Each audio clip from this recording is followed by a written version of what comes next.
Assalamu alaikum, I'm Aisha and you're watching Samaa News. Here are today's headlines.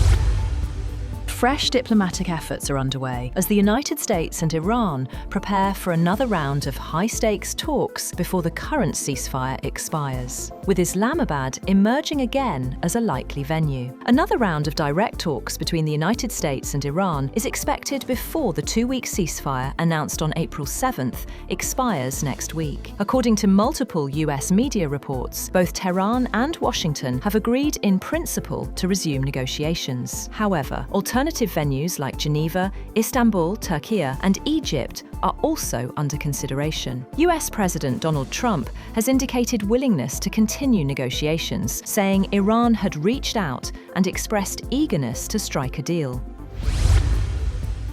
US Vice President JD Vance has said the United States has made significant progress in recent talks with Iran, but the next move now rests with Tehran. Speaking on Fox News' special report with Brett Baer, Vance said negotiations with Iran had made a lot of progress. However, he stressed that despite positive signals, Iran did not move far enough toward agreement during discussions. He made it clear that any further diplomatic steps depend on Iran's response.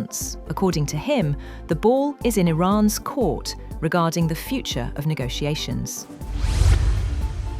Prime Minister Shehbaz Sharif says full efforts are underway to resolve remaining issues following talks between the United States and Iran in Islamabad. Addressing the federal cabinet, he said the ceasefire still holds and described the negotiations as a historic moment. The Prime Minister confirmed the two sides held direct, face-to-face talks for over 20 hours, adding that Pakistan's efforts helped bring both parties to the table and sustain the truce. President Donald Trump says Iran is seeking a deal and has reached out to resume negotiations, but insists that any agreement will not allow Tehran to have a nuclear weapon. Speaking at the White House, he said talks have hit a roadblock over nuclear issues, even as a blockade in the Strait of Hormuz is now underway. However, he made it clear that Iran could not be allowed to blackmail or extort the world. Trump also said that the United States might turn its attention to Cuba once tensions with Iran are addressed. The remarks come after Cuban President Miguel Diaz-Canel called for dialogue with Washington without preconditions.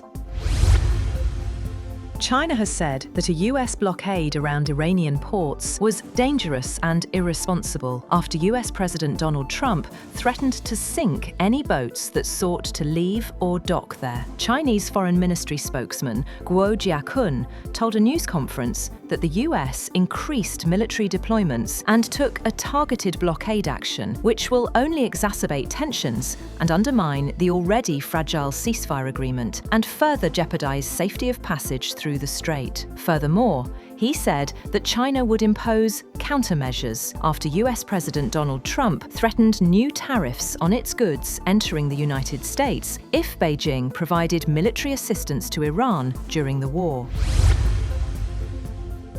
Chinese President Xi Jinping has called for a more robust and dynamic partnership between China and the Arab world. Speaking during a meeting in Beijing, Xi emphasized that the world is undergoing unprecedented changes, requiring stronger international cooperation and unity. He highlighted that humanity is currently facing critical choices between peace and war, and between unity and confrontation. He stressed that closer China-Arab relations are essential to navigating global instability and promoting shared development. And, on the other hand, Pakistan is exploring Eurobonds, sukuk, commercial borrowing, and support from friendly countries to replace a $3.5 billion facility from the United Arab Emirates and protect its foreign reserves. At the same time, Finance Minister Mohammad Aurangzeb says the country is staying committed to debt repayments, reform targets, and broader economic stability. Speaking in Washington on the sidelines of the IMF and World Bank meetings, Aurangzeb said all options are on the table when asked whether the government was in talks with Saudi Arabia for a loan that could replace the UAE facility. That's all for now. For more updates, visit www.samaa.tv. Thank you for watching Samaa News.